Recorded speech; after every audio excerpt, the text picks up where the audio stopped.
সুন্দরবনের প্রত্যন্ত দ্বীপ মৌসুমীতে এবছরের সরস্বতী পূজার মণ্ডপের থিমের ছোঁয়া, যা দেখলে অবাক হবেন। নবদিগন্ত ক্লাবের উদ্যোগে এবছর পূজা পৌঁছেছে 11 বছরে। ক্লাবের থিম হলো লাইব্রেরি ও সহজ পাঠ, যা মণ্ডপের বাইরে ও ভেতরে দুটি আলাদা থিমের মাধ্যমে প্রদর্শিত হয়েছে। মণ্ডপে রয়েছে হস্তশিল্প, কৃষি এবং ছবি আঁকা প্রদর্শনীয়, যা মণ্ডপের সৌন্দর্যকে আরো আকর্ষণীয় করেছে।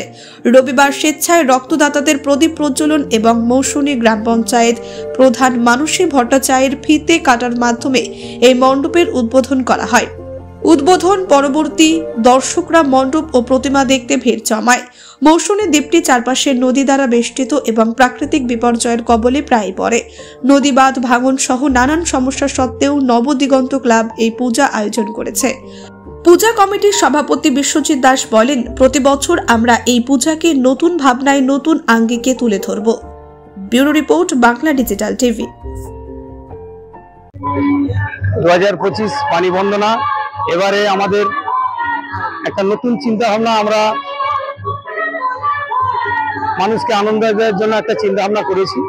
সেই চিন্তা ভাবনা হচ্ছে ভেতরে সহজ পাঠ, বাইরে হচ্ছে আমাদের হচ্ছে লাইব্রেরিটা করার এইটাই কারণ যে মানুষকে, যেহেতু স্কুল কলেজ যে সমস্ত ক্লাব পাঠাগারগুলো আছে, আজকের সেই সমস্ত পাঠাগারে মানে কি বলা যায়, বইপত্র বা যে সমস্ত সাহিত্য বা আমাদের যে কবিতাগুচ্ছ, গল্পগুচ্ছ যেগুলো পাওয়া যায় না।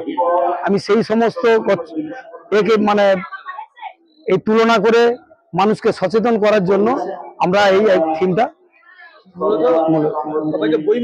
বইমুখী করার জন্য এই থিমটা আমরা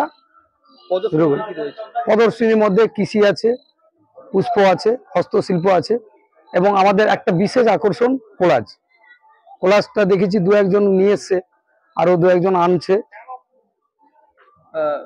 কততম বছরে পা দিয়েছে বছর পুজো?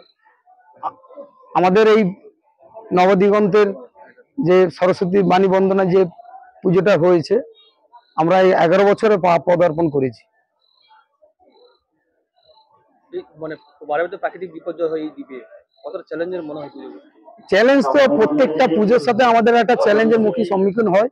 আমাদের যে 70 জন সদস্য আছেন, এরা প্রত্যেকে বেশিভাবে এরা মানে আমাদের উৎসাহী হয়। এই ঠিক সরস্বতী পুজোটা হলেই মোটামুটি এরাই উৎসাহ করে। তো বিশেষ করে আমাদের যে সমস্ত মানে একদম অ্যাক্টিভ সদস্য, মানে 1 মাস ধরে এই প্যান্ডেলটা আমরা করেছি। আমাদের একদম সদস্য যিনারা রয়েছে, গোপাল, বিশ্বজিৎ, আমাদের রশিদ হালদার, তারপরে গৌতম, হ্যাঁ আমাদের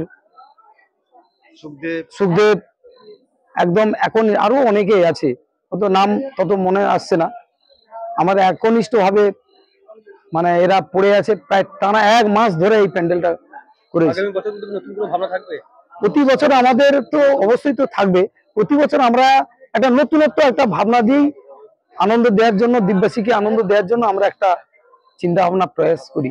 আর সবার মূলে যার মানে কি বলা যায়, কি রাজনীতি, কি মানে সাংস্কৃতিক অনুষ্ঠান, কি খেলাধুলো, কি শিক্ষা চিন্তা ভাবনা নিয়ে যিনি আমাদের সবচেয়ে পথ দেখায়, তিনি হচ্ছে আমাদের মাস্টারমশাই শান্তনুবাবু। আমার নাম হচ্ছে বিশ্বজিৎ দাস, আমি এই নবদিগন্ত ক্লাবের সভাপতি।